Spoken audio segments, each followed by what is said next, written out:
You lived an entire life before you can remember any of it. You were born. You opened your eyes for the first time. You heard your mother's voice and learned it was safe. You tasted food, took your first step, said your first word.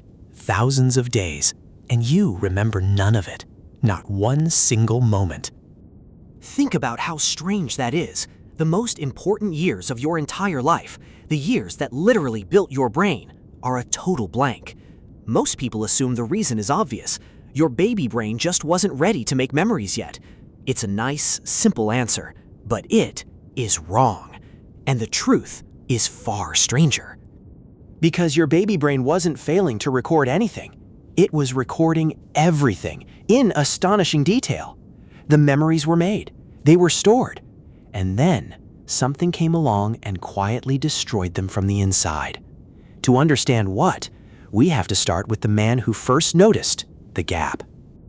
In 1905, Sigmund Freud gave this blank space a name. He called it infantile amnesia. He noticed that nearly every adult draws the same blank before the age of 3 or 4, no matter their culture or upbringing. It was universal. But Freud could only name it. He had no way to see inside a baby's mind. For that, science had to wait almost 80 years. But before anyone could explain the gap, they had to answer a question so basic it sounds silly. Can a baby even form a memory at all? Most people would guess no. A baby's mind seems like a blur. Yet in the 1980s, a psychologist named Rovee-Collier designed an experiment so simple and so clever, it settled the question for good. She tied a soft ribbon from a baby's ankle to a colorful mobile hanging above the crib. When the baby kicked, the mobile danced. Within minutes, the babies figured it out and kicked with pure delight. Simple enough. But the real test came days later when she brought the very same babies back. She hung the mobile again, this time with no ribbon, and the babies immediately started kicking, fast, expecting it to move. They remembered. Even 2-month-olds could hold that memory for days. 6-month-olds remembered for weeks. So babies absolutely do form memories, strong ones, which only makes the mystery worse. If the memories are really there, where on earth do they go? For a long time, no one could answer that. The memories were clearly being made and then vanishing without a trace, and no one could catch the culprit. But the answer, when it finally came, was hiding in the one thing that makes a baby's brain special. The thing that makes it so powerful is the exact thing that erases its past. A baby's brain is a construction site that never sleeps. In the hippocampus, the seahorse-shaped region where memories are formed, brand new brain cells are being born at a staggering rate, far faster than at any other time in your life. This explosive growth is called neurogenesis, and it is what lets a baby learn a whole world in months. But it comes at a hidden cost. Picture a memory as a specific circuit, a delicate pattern wired between existing brain cells. Now imagine forcing thousands of brand new cells into that circuit every single day, rewriting the connections, shoving into the pattern. The new cells don't politely find empty space. They break into the circuits that are already there, and in doing so, they scramble the memories those circuits held. This is not a wild guess. In 2014, a team led by Paul Franklin and Sheena Jocelyn tested it directly. They found that when they increased neurogenesis in young mice, the animals forgot faster. And when they slowed it down, the young mice held on to memories they normally would have lost. The growth itself was doing the forgetting. So it isn't that your baby brain was too weak to remember. It's that it was too busy building you to keep the receipts.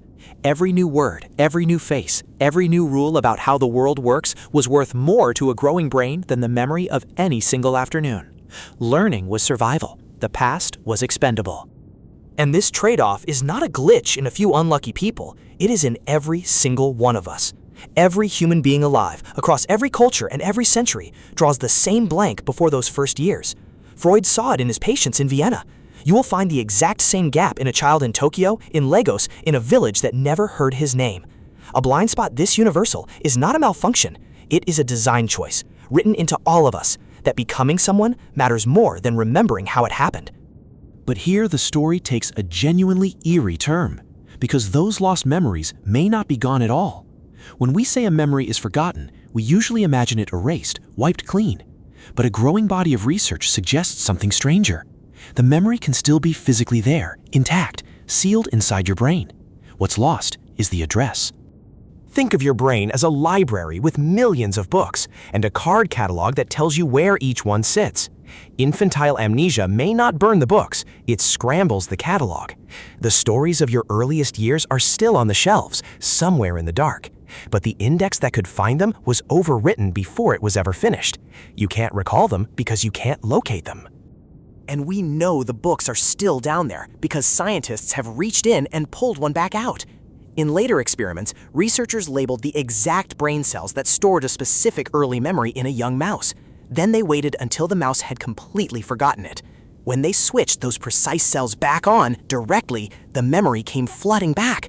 The mouse remembered. The trace had been sitting there the whole time, whole and intact, just unreachable by any normal path. But here's what turns this from a curiosity into something that touches your life right now. Not all memory runs through that fragile catalog.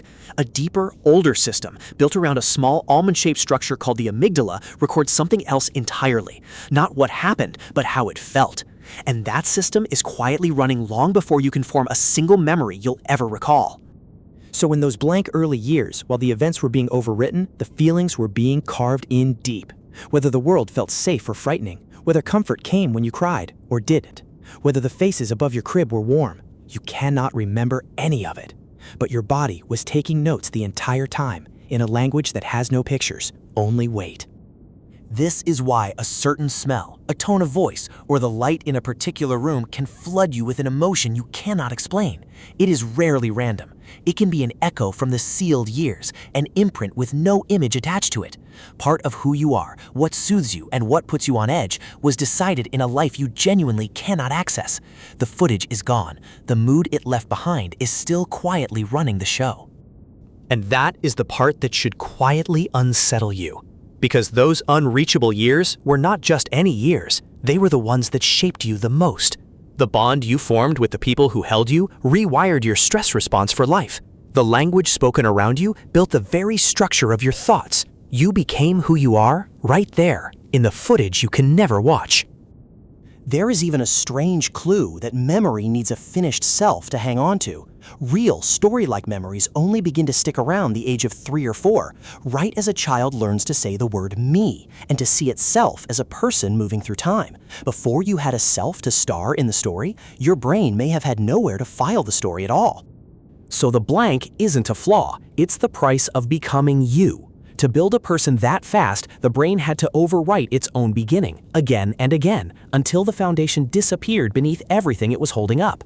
You are a finished building, standing on a basement you will never be allowed to visit. And it never fully stops. That same restless rebuilding is why the memories you made this year already feel sharper than last year's, and why last year's feel thinner than they truly were. Your brain has never once stopped choosing the present over the past. Being a baby was simply the most extreme version of a bargain you are still making, quietly, every single day of your life. You are always, a little, forgetting your way forward. So the next time you look at a photo of yourself as a baby and feel that odd distance, like you're looking at a stranger, remember what's actually happening. You are not looking at someone you forgot. You are looking at the person who built you, working in a room whose door was sealed the moment the job was done.